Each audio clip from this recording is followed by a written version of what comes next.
కాకుండా చివరగా నేను శ్రీనివాసరెడ్డి కొత్తగూడెం శ్రీనివాసరెడ్డి గారికి గతంలో చెప్పిన విజిలెంట్ అండ్ ఎన్ఫోర్స్మెంట్ డైరెక్టర్గా ఈరోజు వారు బాధ్యత ఉన్నారు.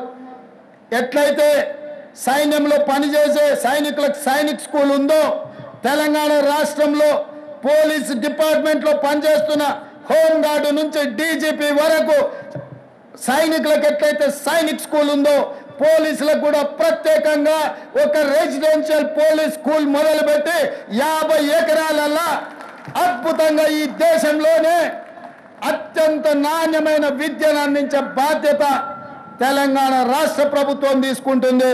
ఒకటి హైదరాబాద్లో ఈ పక్కల్లే గ్రేహాండ్స్ ఉన్నది. నిన్న మన భూ కబ్జాదారులు 150 ఎకరాలు ఆక్రమించుకోవాలని ఆలోచన చేసిండ్రు.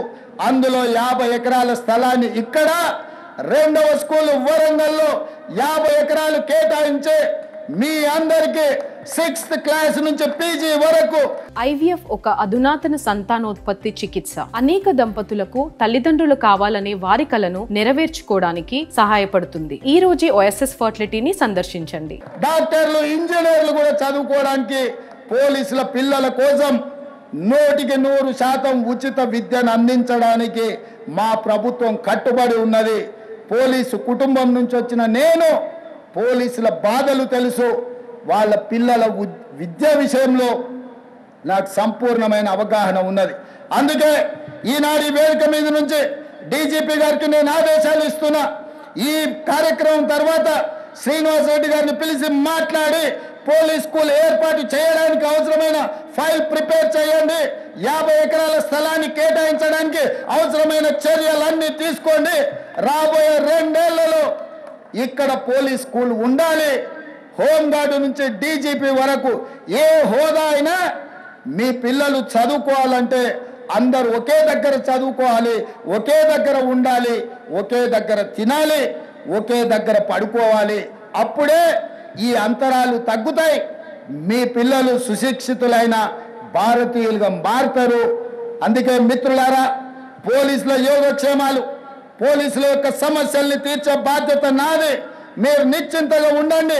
డిపార్ట్మెంట్లో ఉన్న ప్రతి సమస్యను ఒక్కొక్కటిగా పరిష్కరించి మీకు ఒక మంచి గౌరవాన్ని పెంచే విధంగా, మీ సమస్యల్ని పరిష్కరించే విధంగా ఈ ప్రభుత్వం పనిచేస్తుంది. మీరు తెలంగాణ సమాజానికి నాణ్యమైన సేవలు అందించండి. పోలీసు గౌరవాన్ని పెంచండి. పోలీస్ అంటే సమాజంలో చేతులెత్తి నమస్కరించే విధంగా మన వ్యవహార శైలి ఉండాలి, మన నిర్ణయాలు ఉండాలి.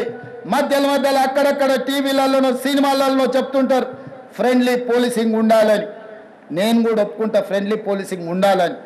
ఫ్రెండ్లీ పోలీసింగ్ ఎవరితోని? క్రిమినల్స్తో ఫ్రెండ్లీ పోలీసింగ్ కాదు. బాధితులతోని, సమస్యల మీద కష్టాలలో కన్నీళ్లతో పోలీస్ స్టేషన్లకు వచ్చిన వాళ్ళతోని ఫ్రెండ్లీ పోలీసింగ్ ఉండాలి తప్ప క్రిమినల్స్తోని కాదు. క్రిమినల్స్ పట్ల కఠినంగా వ్యవహరించండి. బాధితుల పట్ల కారుణ్యంతో వ్యవహరించండి. కాస్మెటిక్ పోలీసింగ్ కాదు, కాంక్రీట్ పోలీసింగ్ ని చేయండి. కాస్మెటిక్ పోలీసింగ్ తోని సమస్యలు పరిష్కారం కావు. కాంక్రీట్ పోలీసింగ్ చేయండి. శాంతి భద్రతలను కాపాడండి. శాంతి భద్రతలు ఉన్నప్పుడే ఈ రాష్ట్రంలో పెట్టుబడులు వస్తాయి. పెట్టుబడులు వస్తేనే నిరుద్యోగ యువతి యువకులకు ఉద్యోగ ఉపాధి అవకాశాలు వస్తాయి. తెలంగాణ రాష్ట్రమే ఈ దేశానికి ఒక మోడల్గా కావాలి. నిన్న సైబర్ నేరాలలో దేశంలోనే ఒక ఆదర్శంగా తెలంగాణ రాష్ట్రం ఉందని కేంద్ర హోంశాఖ మంత్రి అమిత్ షా గారు తెలంగాణ రాష్ట్రానికి రివార్డు ఇవ్వడం జరిగింది.